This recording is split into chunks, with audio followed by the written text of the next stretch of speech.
di fàtte abonné ci suñu chaîne bés cloche de notification bi ngir am bépp vidéo boo xam ni dugal nañ ko KR24 vidéo yu am solo la ñuy def. dimbale ko pour ni mu ñu yoree moo ñu tax a jóg la ñuy njëkk mooy moom mu jël parole dalal gan yi moom suñu point focal bi man ma indi kàddu di jóge ci kilifa forum civil Ibrahima Seck kilifa bi nga xamante ne moom lañ dénk service départemental des pêches moom it mu dalal leen ci dalukaay bi tijji activité bi ñu jébbal parole bi nañ nga xamante ne ci biir forum civil moom la ñu dénk projet bi mu koy dawal mu wax leen luy solos projet bi lan moo ko tax a jóg lan nga xamante ne moom la ñu nam ma def tey ak nam ma def fan yii di ñëw ak weer yi di ñëw pour jëmmal li ñuy indi fii pour aussi gàttandu liy ñëw mooy nit du dafa war a fagaru bi mu ngi jiitu ci nga defar sa taxawaay pour lii di ñëw bañ la bett séntu nañu gaz ca Kayar gaz bi bu ñëwee dina indi ay xewal séntu nañ ko ci dina indi ay loraange am na lu ci juddoo ci koom ak ci alal naka la war a yombalee dundinu nit ñi ak nekkinu nit ñi loolu il faut que ñu waxtaanee ko jëfee ko te yéen dañ leen ràññee ci gox bi war leen dajale ngeen nekk benn say boo xamante ne lay ñëw mun ngeen ko dékku ji yokkal nañ leen ci xarale ak xam-xam ci mbir mi di ñëw loolu la ñu tax a jóg loolu moo tax projet bi jóg chargé de projet bi bu ñëwee dina ci xuus la ñuy njëkk a def daal mooy jox sëñ bi parole mu dalal ñu ensuite moo wax leen li Birahim Seck yónnee ci yéen ñu jox kilifa gi mu tijji activité bi. ñu ngi leen di nuyu yéen ñëpp di leen ziyaare di leen baal wax di leen baal di ñaan suñu borom boo leen jégal ñuy jégalu bu baax ci dérangement bi ndax ku ne xam na ni Kayar fu mu nekk nii ñu ngi ci en pleine campagne de pêche kenn koo téye rek si temps am loo si jël lu mu néew am na économiquement loo ko gàllankoor nuyoo bi ñu ngi siy jiital yaa Oustaz moom mi nga xamante ni moom moo fi teew représenté ñi nga xamante ni tey jii ñooy yëngu ci wàllu diine ji di nuyu inspecteur di nuyu suñu kilifa yi nga xamante ni ñoo fi teew yépp di nuyu jigéen ñi mais di nuyu ñi nga xamante ni tam ñoom ñooy suñu partenaires yu ñëw waxtaan mais di nuyu waale ñi nga xamante ni ñoo fas yéene li fi tukkee si wàllu xibaar ñu jottalil nu ko waaw di sant bu baax rek di wax ni yàlla dogal na man damay suivre waa forum civil ci lu bëri ma gis taxawaay yi ñuy am si yeneen i dëkk di leen gunge si wàllu renforcement capacité ci li nga xamante ne ñun moom la ñuy xaar yaakaar naa démb rek daje nañ gouvernance di ci waxtaan ñu jële fa loo ay xibaar yoo xam ñun mosuñu ko woon a xam parce que am na ñu bëree bëri ñoo xamante ne si wàllu pétrole ak gaz état du Sénégal day na sant ñoom ñu wàcc si suuf di jox nit ñi ay xibaar te ñooñu jotu mosuñoo ñëw fii ba Cour des comptes ñëw fa di leen évaluer ñu fësal fa ñu ni ñooñu mosuñu ko woon a yëg te ñaka doon yëg itam la taxoon ñu ko yëg mooy dañoo am ay renforcement de capacité parce que ñu mel ni société civile forum civil dañoo ne seen wet di leen gunge ci wàllu formation ak information bi ñu leen suivre man ma contacté Birahim ni ko ñun kat lii ngay def si yeneen dëkk yi waa Kayar soxla nañ ko parce que tamit dañoo bëgg yaakaar naa ni bu ñu demee ba ñu ne Tambacounda di wax si pétrole ak gaz ñu ne Kayar war nañ see wax moom itam mu rafetlu ko lool c'est la ñu proposé date ni nañ jàpp bés comme ça moom dina waxtaan ak ñi mu seqal liggéey bi ñu xool nañ la ñuy dem ba jàppale Kayar gunge ko lii nag phase la boo xam ne ibbi la li nga xam ne mooy activités yi am na yeneen yu si war a topp si wàllu formation yoo xamante ni ci fan yi di ñëw dinañ ko amal loolu nag li ñun benn jubluwaay rek lañ si am mooy képp ki nga xamante ni yaa ngi dëkk si dëkk bi di ak bànqaas boo mën di yëngatu nga xam li nga xamante ni moom moo ni yoot lan la yan teraanga lañ see xaar mais yan jafe-jafe lañ si mën a dund loolu nag li ñu ko mën a dimbalee mooy ñi nga xamante ni ñoom la seen xam-xam màcc ñu ñëw leeralal nu ko ma leen di leeral ñi nga xamante ni ñoom ñoo composé jotaay bi yaakaar naa ni Kayar secteur pêche la am ak agriculture am na élevage aussi mais ñaari secteurs yi nga xam ñoo gën a dominé mooy pêche ak agriculture soo ñëwee ci pêche bi CLPA bi ñu ngi fi teew vice coordonnateur CLPA mi ngi ni toog ñi nga xamante ni si moom mooy président commission pêche ci mairie bi moo ngi ni toog ki nga xam moo jiite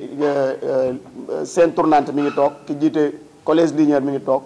femme transformatrice seen njiit mi ngi fi toog micro marieuse yi seen njiit mi ngi fi toog présidente fédération femmes yi ñi ngi fi ñi nga xamante ne aussi ñooy jigéen ñi yëngu si wàllu mbay seen i njiit ñi ngi fi comme représentant mareyeurs yi moom itam seen président mi ngi fi ki nga xamante ne tamit moom moo représenté góor ñi si wàllu mbay moom dafa am retard tuuti mais dinañu dab beneen bi si des mooy ñuy fàttale ni monsieur le maire yëgaloon nañ ko mais tey dafa am benn empêchement bu ko xaw a ñettabal mais bu ñu nee président commission pêche ñëw na yaakaar naa mooy maire ñëw na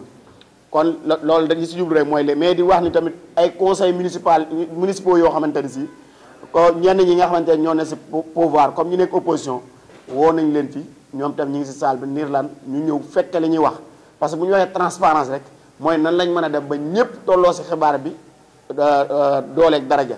ñi di santaale ñi nga xamante ne comme ni ma ko waxee moom mooy mais di leen gërëm ci ni ngeen nu ko yombale mais di sant bu baax inspecteur moom mi nga xamante ni yàlla dogal na lépp lu ñuy def moom moo ñu si gunge ci wàllu encadrement ci wàllu xel mais aussi di ñu ñime loolu bëree bëri yaakaar naa ni am na loo xam ne bu suñu xel di màcc jëm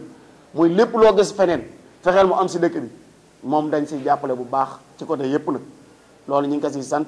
di ko si gërëm mais di sant ñëpp yaakaar naa ni comme dañuy ibbi rek te demaguñ si débat yi foofu la ñuy tënkandi kàddu bi di sant ni mbooleem ñi nga xam te ne teew nañ ñu bëggoon a teew te teew ñu aussi ñu ngi leen di ñaanal suñu borom defal leen jàmm salaamaaleykum. li ñu nuyuwaat seen tur ak seen sant ci turu Birahim Seck di coordonnateur général forum civil wax ji mën na bañ a gudd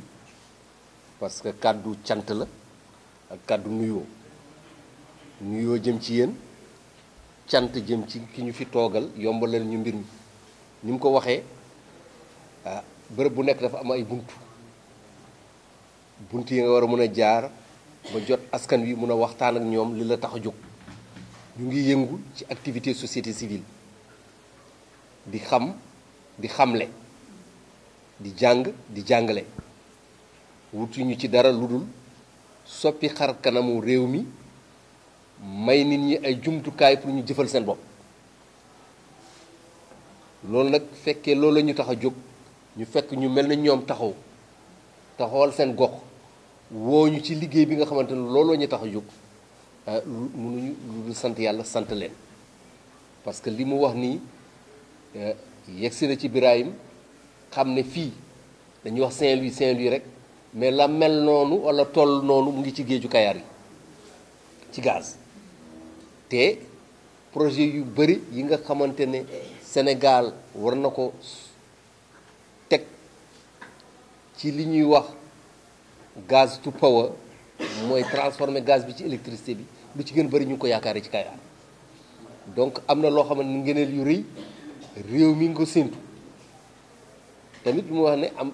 ngëneel yooyu dina ànd ak jafe-jafe yooyu nag comme ngëneel yooyu balaa mu ñuy lor indi fi jiixi jaaxa foog ñu gàttandu ko pour mun ko gan boobu mun ko dalal mu dal jàmm moo tax forum waxtaaneek ak ñeneen ñu nga xamante ne tamit loolu daf leen yitteel yu mel ni énergie yaay chargé de projet bi dina ci ñëwaat ak ONG 3D ñu dem seeti américains yi jagleel leen ay moyens yu ñu tabaxee projet bi ñu tuddee TRACE nga xamante ne Hadj Daouda Diop mi moo koy jiite ànd ceeg soxna Fatou Kiné Diop ak Idrissa Samb ñoom ñooy liggéey ci projet bi projet boobu nag li ko tax a jóg mooy xool naka lay citoyen yi xamee li leen yàlla baaxee ci meññeef yu jóge ci suuf si ak ci géej gi naka lañ ko war a mën a sàmmee ba gis seen bopp réew mi gis ci boppam loolu nag dafa laaj ay xibaar information formation pour yéen ñi nga xamante ne yéen la ñu ràññee ci gox yi ngeen mun a teg benn kuréel boobu observatoire lañ koy waxee observatoire day saytu lu mu war a saytu mooy saytu lii di ñëw naka lañ koy jëfee est-ce que ànd na cadre légal bi ñu teg mooy loi yeeg règlement yi lan la ñu ci affaire environnement ci affaire napp bi ci affaire suuf si ci affaire agriculture ci affaire contenu local naka ñii di ñëw di utiliser ressources yi nga xamante ne yàlla daf ñu ko baaxee naka la ñuy jëflanteeg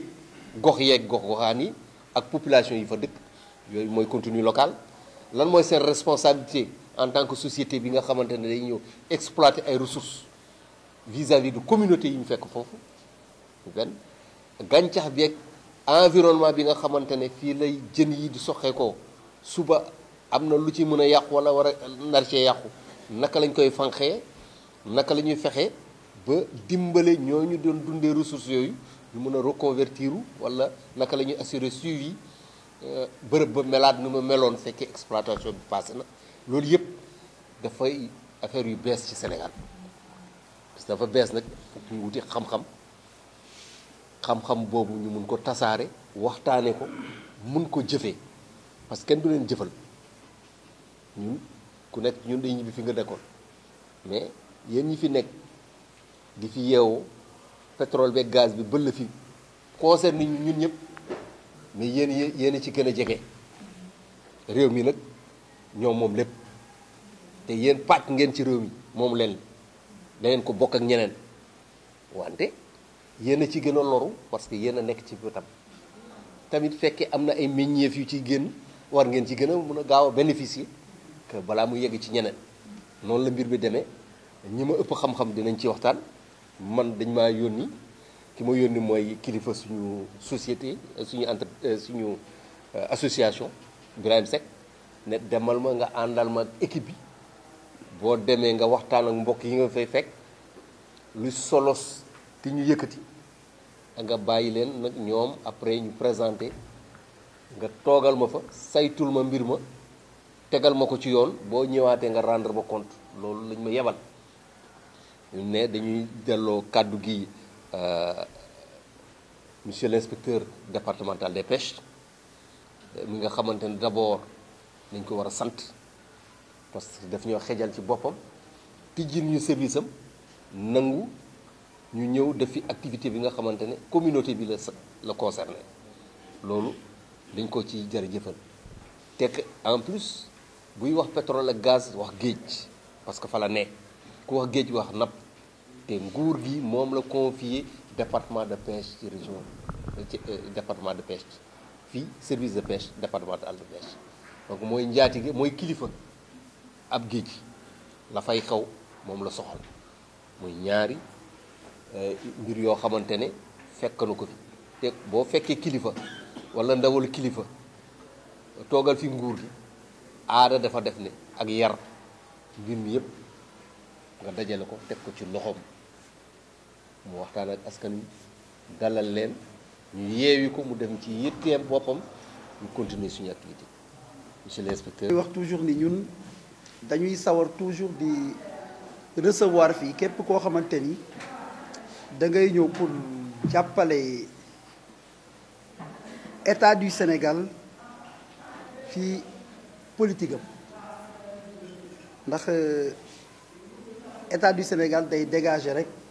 une orientation ci sectoriel bu mu ci mën di nekk mais li koy dérouler toujours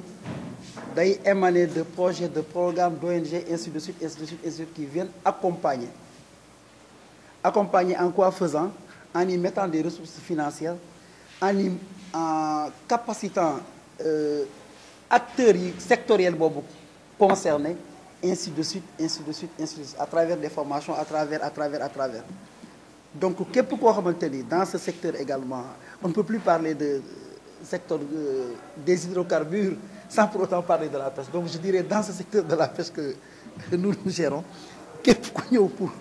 gunge ci ces acteurs tu es le bienvenu et c'est la raison pour laquelle à chaque fois qu'on a une petite idée de là où les gens veulent aller on n'hésite pas à les accueillir les bras ouverts toujours est-il qu'il est important de savoir lan mooy sababu seen ñëw bi buñ ko xamee te mu nekk en phase avec ñun li mën a fexe ba suñu acteurs yi mën a gën a jëm kanam ci li ñuy def rek dañ lay yaatal te ci cadre boobu la ñu yaatalee lii te xam naa dinañu continuer di yaatal tant que noonu lay demee lu tax ma wax acteurs yi gën ci mën a gis seen bopp on veut parler de contenu de la responsabilité sociétale des entreprises ak du suivi dafa am solo parce que ñaari entreprise dina ñëw RSE j'aime bien raconter l'anecdote lors du CRD de la gouvernance là-bas on voulait comment dirais-je valider l'étude d'impact environnemental bu Total et si cette RSE on nous parlait de ay kits scolaires yu jox ay mool ay moustiquaires imprégnés yu jox ay jabaru mool ça c'est quel genre de RSE mool kay boo góorgóorloo ba mu mën a dem gis boppam ci nappam war naa mën a jëndal doomam fourniture scolaire bi mu jàngi ji mool bu gisee boppam ci liggéeyam war naa mën a jëndal soxnaam moustiquaire dañ koy maye sax juste pour dire que il est grand temps que acteurs yi ci boppam xam képp ku ñëw pour sekk ak ñoom dara lan moo ciy sa wareef yow mi ñëw lan moo ciy seen wareef ñoom lan moo ciy sa sañ-sañ yow lan moo ciy seen sañ-sañ ñoom lan lañ ci mënul tamit seen sañ-sañ fan la ci yem ak fan la sa bos yem c'est très important te boo ñëwee bëgg a wax ci contenu local wax ci RSE rek yaakaar naa di nga leen jàppale ba ñu gën a mën a xam fan lañ ci war a yem ak lan lañ ci mën a am c'est plus que important bëri na ñu fiy ñëw dañ lay wax ni pétrole gaz fi mu jaar yëpp dafa yàq bu leen ko fi nangu nga ko nanguwoo ko dina am xam nga dañu naan bu jinne bëkkee Dakar ku yéeg daanu lii faaw ñu exploiter ko parce que tey jii nañ doon exploiter gàncax gi ñu xam ñoom te doon jóge ci géej gi noonu la gàncax gu ñu xamul te amee solo ni gàncax gi ñu xam doon jóge ci géej gi amee solo feeñee donte du ñoom ñooy ñi ko war a mën a exploiter mais faaw ñu exploiter ko parce que ça appartient à l'État ressources halieutiques yi yu lii nu mu tuddati ñoom yi ñu xam ça appartient à l'État moo tax c'est même pas une compétence transférée donc boobu tamit il faut ñu exploiter ko mais nag exploitation booy am nan la war a mën a dëkkee ak ñoom nan la mën a def ba du leen lor bu loraange mënta ñàkk nan lañ koy saafara ak nan la ñuy éviter loraange yooyu sax au grand maximum ak nan la ñuy def tamit ba ñoom sax ñi nga xamante ne parce que mënuñu parler on ne peut pas parler de cette exploitation forcément c'est des parcelles de ce milieu ak maritime là la ñu nar a barricader pour exploiter pour explorer d'abord on est en phase d'exploration bëri na yuñ ci benn ñaar ñu alerter leen bàyyi leen bërëb sàngam bàyyi leen périmètre sàngam parce que et parfois c'est des périmètres qui étaient des ghettos pour certains pêcheurs donc durant cette période-là que fait le pêcheur et ça impacte sur comment dirais-je les statistiques des pêches donc bëri na yoo xamante ni faaw ñu wax leen ko donc képp ku ñëw nag pour man leen wax et souvent tamit on leur fait comprendre que non contenu local c'est pas des ak RSE c'est pas également des milliards yu ñëw rek on parle de pétrole gaz ay milliards la donc ay milliards yu war a ñëw séddale leen c'est pas ça donc yooyu noonu yëpp il est grand temps que ñu xam ban taxawaay lañ ci war a am ñoom ban taxawaay la kiy ñëw am ci ban taxawaay la ci nguur gi am ban taxawaay la ci collectivité locale bi am ainsi de suite ainsi de suite ainsi de suite képp ku ñëw nag pour jàppale leen ci loolu ñun dañ lay tàllal loxo parce que parfois c'est également des domaines yoo xamante ni même si on en a quelques béaba là on n'est pas des professionnels dans ça donc les personnes qui sont averties bu ñuy ñëw pour mën a wax ak askan woowu nga xam te ne ñun suñu njaboot la te tey jii kenn mënu fi wax ci loolu te doo laal njaboot googu dañ lay tàllal loxo et c'est dans ce cadre-là que nous saluons vraiment tous ceux qui ont eu à accompagner en l'occurrence l'USAID Natural Resources Gouvernance Institut Forum Civil ONG 3D ñoom ñi ci jàpp yëpp pour ñu mën a taxawal lii bi et quand j'entends dire que observatoire la ñu bëgg a teg sur place lii ndorteel bi la rek war na dem ci ñeenti at dañ koy gën a rafetlu parce que dañuy xam ne donc fi léegi ñeenti at yooyu ces acteurs qui constituent cette communauté kairoise ils seront bien outillés et dinañ xam fan la ñu war a teg seen tànk ba mën a dëkk ak lii ci jàmm ak salaam ku nekk mën ci gis sa bopp donc kooku dañ leen ciy sant bu baax di leen gërëm di ñaan yàlla lépp lu ngeen fi nar a waxtaanee tamit ñoom ñu mën ko taataan nu mu ci anam bi mu gën a sellee ba lépp nekk njëriñ aussi bien ci ñoom askan wi ci ñi fi nar a ñëw pour yëngu ci wàllu liggéey boobu ak ci yéen ñi nga xamante ne tamit vous êtes du côté des civils et que lépp lu xew di ngeen fexe ba askan wi di gën a mën a gis boppam en tout cas di gën a di bañ a am ay injustice yu ñu leen di teg donc dañuy sant di gërëm di wàccee foofu suñu kàddu te di ñaan yàlla atelier bi ñu def ko ci anam bi mu gën a sellee te lépp nekk njëriñ ci ñépp ñu fi nekk ñu ngi leen di sant di leen gërëm. dañu ñëwoon Kayar ci wàllu programme bi ñuy wax TRESIS muy programme boo xamante ni day yëngu ci wàllu lépp luy leeral mais également lépp luy fexe ba gouvernement bi mais également ñi nga xamante ni ñooy entreprise yi mën a am dox lu leer mais également fexe ba lépp li nga xamante ni dañ koy jëflante ak askan wi mu doon lu leer waaye mu lii leen warloo ak askan wi aussi ñu koy def programme boobu nag kiñ ci jàppale moom mooy la ñuy wax USAID ñu ciy liggéey ak suñu ay naataango muy Energia ak ñi nga xamante ni ñooy ONG 3D tey li ñu indi ci Kayar comme niñ ko defee ci yeneen gox ci Sénégal muy Kédougou nekk fële ci Thiès mais également ci yeneen gox yi nga xamante ni mooy Fatick fépp fi nga xamante ni dañ fay exploiter ressource ñi ngi fay nekk di ko fa def mooy lan ñëw teg fi li ñuy wax benn observatoire muy kuréel goo xamante ni day saytu lépp lu nga xamante ni en terme d'information mais en terme de droit de responsabilité dafa war a jóge ci entreprise yi mais également dafa bokk ci secteur extractif loolu moom moo waral ñu teg kuréel googu kuréel gi nag ñi ko composé du ay membre forum civil ay nit yu nekk dëkk ci gox bi la bokk ci gox bi di yëngu ci gox bi di fi liggéeyee di fi daani seen doole di fi yeewoo bokk ci ay kuréel boo ko xoolee daanaka fanweer la ñu war a nekk bokk ci ay kuréel ñoom la ñu fi boole dajale leen ngir teg li nga xamante ni mooy observatoire boobu noonu liggéeyu observatoire bokk na ci fexe ba lépp lu nga xamante ni en tout cas dafa nekk ressource naturelle muy information buñ ci war a xam buñ ko xamee muy plaidoyer wala sensibilisation buñ ci war a def mu nekk loo xamante ni rôle observatoire bi la moom moo koy saytu bu fekkente ni aussi jokkalante yu mu war a jokkalante ak autorités yi la ci wàllu woowu noonu pour que li nga xamante ni en tout cas entreprise dañ ko diglante ak askan wi ñu war ko mën a def observatoire bi dina liggéey ci wàllu woowu looloo waral tey ñu fas yéene leen tàggat te dañ ciy continuer tey dañu door rek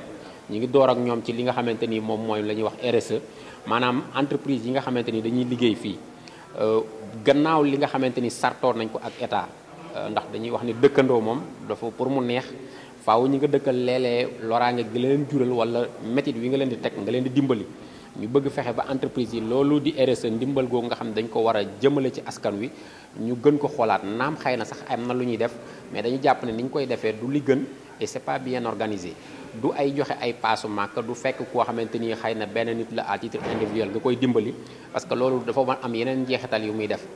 mën na indi yeneen yoo xamante ni du noonu la ñuy xaar li ñuy xaar ci entreprise yi mooy ñu xool ci collectivité territoriale yi nga xamante ni ñoo nekk ci gox bi ci compétence yi nga xamante ni am nañ ko sañ-sañ yi nga xamante ni état jox na leen ko ci wàllu santé ci wàllu éducation ci wàllu li nga xamante ni moom mooy yeneen aspects yi nga xamante ni dañ ci am compétence nan la ñuy def ba seen plan de développement local yooyu ñu xool lan lañ leen ci mën a dimbalee ci wàllu woowu maanaam entreprise yi mën nañ dimbali commune bi tey commune Kayar ci wàllu santé mën nañ ko dimbali ci wàllu éducation mën nañ ko dimbali ci wàllu wu bare waaye xaaruñu ci entreprise yi rek sëñ bi bu fekkente ni dafa bëgg kii mu ñëw fa mu jox ko benn 100 000 wala nangam loolu RSE bi duñ ko gis te loolu aussi dama wax sànq ni jeexital bi mu mën a jur mooy entreprise bi dafay dem ba am benn kuréel boo xamante ni ci ay nit moo leen di dimbali tout le temps ñooñu dañuy nekk ay nitam mën na indi yeneen mbir yoo xamante ni xëy na du waxtaan wi moo ko indi tey mais beneen yoon nañ ci gën a waxtaan beneen thème bi moom mooy li nga xamante ni moom la ñuy wax plan de gestion environnementale et sociale maanaam entreprise bu fi nekkee ci wàllu alam bi dafay am yenn jeexital yu mu fiy def jeexital yi muy def ci wàllu alam bi ci wàllu yoon dafa am lu muy signante ak ñoom loo xamante ni pour respect environnement boobu la muy ay devoir yoo xamante ni ay obligation yoo xamante ni entreprise bi daf ko war a def loolu ci plan lañ koy tënk ñu bëgg leen a jàngal nag plan yooyu nan lañ koy tënkee mais également plan yooyu bu ñuy def suivi bi lan moo ciy cëru askan wi naam am na ci wàllu état ñoo xamante ni ñoo war a def suivi bi mais ñooñu bu ñu ko deful tey est-ce que population Kayar teg nañ fi ñoo xamante ni dañ ni yéen kat lii yéen a ko waroon def suivi bi te defoo leen loolu rôle OTSE bi la fexe ba loolu nga xamante ni entreprise dañ ko warloo ci wàllu environnement bi ñi koy suivre ñu ngi koy saytu bu ñu koy saytoo aussi ñuy communiquer population bi parce que bu ñu xëyee fii gis géej gi am lenn loo xamante ni andi na ci yàqu-yàqu qui en est responsable bu ñu xamee ki responsable est-ce que situé nañu responsabilité bi ki waroon a agir est-ce que agir na loolu yëpp est-ce que il faut que population bi xam ko loolu bokk na ci li nga xamante ni mooy rôle lu kuréel gi dinañ ñëwaat nag tàggataat leen ci yeneeni mbir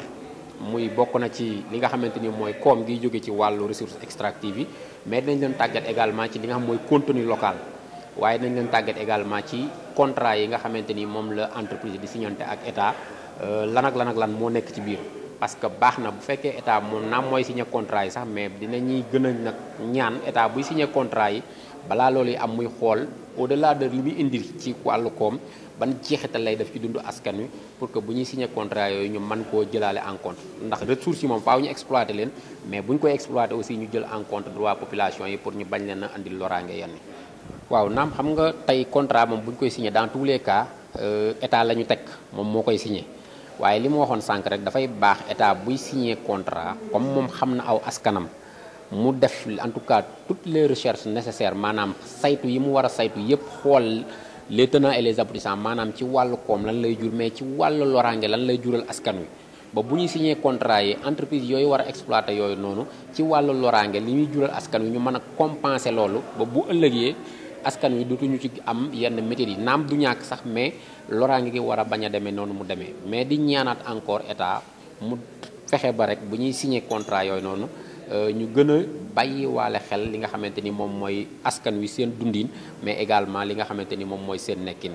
néew ñu bu mu signé contrat parce que ressources yi fu mu nekk nañ ko exploiter parce que askan wi ñoom ñoo ko moom comme ni ko constitution waxee ci article 25 am parce que ressources yi askan wi ñoo ko moom waaye ñi koy signé aussi nañ koy signé boo xamante ni li nga moom warul la jural loraange mais daf la war a jural loo xamante ni lu lay jagal la mais pas mu lay nekk lu lay lor. Éditorial pour le secteur extractif OTSE que nous mettons en place dans le cadre de ce projet dans différentes localités des zones d'exploitation des ressources extractives. Donc l'OTSE est un mécanisme citoyen qui est mis en place au niveau de ces localités pour permettre aux citoyens de se regrouper mais également d'être formés, informés, sensibilisés sur toutes les questions relatives à la gestion des ressources extractives pour leur permettre de connaître leurs droits mais également les obligations et autres aspects que les entreprises ont envers les populations, envers les collectivités territoriales.